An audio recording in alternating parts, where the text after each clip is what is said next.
दोस्तों आज के इस वीडियो में हम लोग बात करने वाले हैं रतन इंडिया पावर स्टॉक के बारे में। ये जो पावर वाले स्टॉक्स है रिसेंटली बहुत ज्यादा हाईलाइट में रहे हैं और स्पेशली रतन इंडिया पावर हो गया या फिर जयप्रकाश पावर हो गया, ये 10 12 15 रुपए के आसपास ही स्टॉक से आज की डेट में काफी ज्यादा ही रन अप लगा रहे हैं। और ये जो प्राइस रेंज है यहाँ पर रिटेल इन्वेस्टर काफी ज्यादा इंटरेस्टेड भी रहते हैं। तो आज के इस वीडियो में वही बात करेंगे कि रतन इंडिया पावर के फाइनेंशियल्स किस तरीके से है और कौन सी चीजें है जो आपको ध्यान में रखनी चाहिए एज ए इन्वेस्टर इन सारे स्टॉक्स के अंदर। वीडियो को मैं स्टार्ट करूँ उससे पहले चैनल के ऊपर आप पहली बार आए हो तो मेक श्योर कीजिए चैनल को आप सब्सक्राइब करो।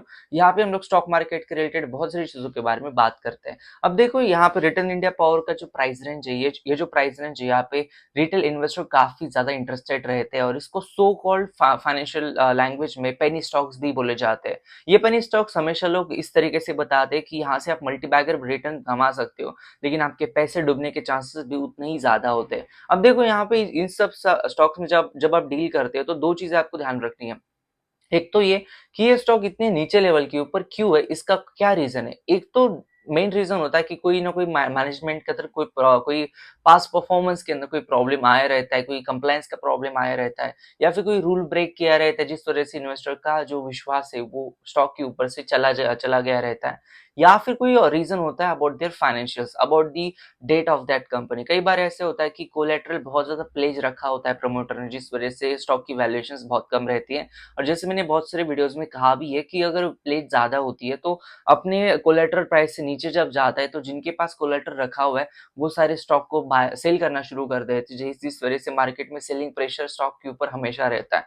अब बात करते हैं इसके थोड़े से फाइनेंशियल्स के बारे में। अगर आप इसका मार्केट कैप देखोगे तो 8000 करोड़ के आसपास इसका मार्केट कैप है, kind of small cap company है।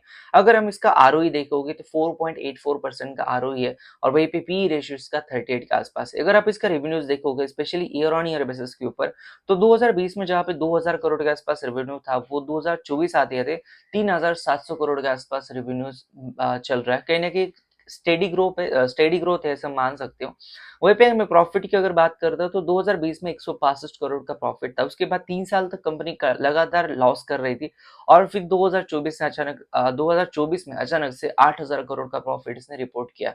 अब देखो अगर आप प्रॉफिट को देखोगे तो आपको बहुत ज्यादा अनस्टेबिलिटी कंपनी के अंदर देखने के लिए मिल जाती है, बिकॉज कहीं पे कंपनी लॉस करती है फिर अचानक से 8 9 हजार का प्रॉफिट करती है। और ये ऐसी कंपनीज में हमेशा इन्वेस्टर कंफ्यूज रहते हैं कि इसका हम इसके फाइनेंशियल्स को ट्रैक करें या फिर इसके प्राइस को ट्रैक करें। अगर हम इसके शेयर होल्डिंग पैटर्न को देखते हैं तो प्रोमोटर के पास 44% स्टेक है और जैसे बहुत सारा लाजमी होता है कि रिटेलर के पास 44% के आसपास स्टेक है। यहाँ पे रिटेल इन्वेस्टर काफी इंटरेस्टेड रहते हैं ऐसे स्टॉक्स के अंदर। डीएस के पास 6.52%, एफआईएस के पास 5% और म्यूचुअल फंड के पास 0.14% के आसपास स्टेक है। अब एज ए इन्वेस्टर आपको क्या पता चलना चाहिए कि अगर आप इसका मार्केट क्या देखोगे तो ये कंपनी एक स्मॉल कैप कंपनी है, लेकिन पावर जनरेशन सेक्टर का फ्यूचर काफी अच्छा है। जिस तरीके से चैट जीपीटी आ रहा है, आर्टिफिशियल इंटेलिजेंस आ रहा है, आप लोगों को क्या लगता है कि ये सारी चीजें हवा में चलती है, इसमें बहुत ज्यादा पावर कंजम्पशन होता है। तो आने वाले दिनों में पावर सेक्टर के लिए काफी ज्यादा चांस है आगे जाने का, बिकॉज इंडिया को अगर आगे जाना है तो अब इस इंडिया में पावर की यूज ज्यादा होगा, पावर कंजम्पशन ज्यादा होगा, लोगों के घरों में इलेक्ट्रिकल इक्विपमेंट ज्यादा आएंगे, मोबाइल्स आएंगे, फ्रिज आएंगे। तो ऑब्वियसली पावर जनरेशन एक बहुत ज्यादा सनराइजिंग सेक्टर है। लेकिन उसके साथ एक चीज आपको ये समझना पड़ेगा कि कंपनी की टक्कर कौन सी कंपनीज के साथ है।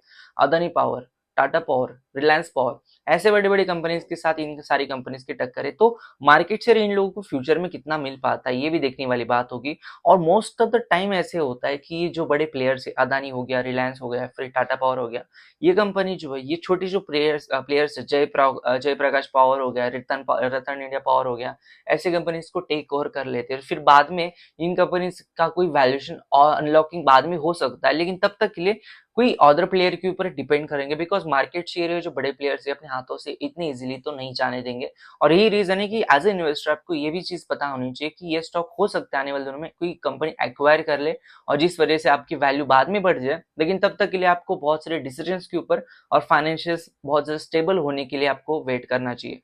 तो ये था आज का वीडियो को मैं इन करूँ उससे पहले चैनल को सब्सक्राइब कर देना, वीडियो को लाइक कर देना। धन्यवाद दोस्तों ये वीडियो देखने के लिए, धन्यवाद।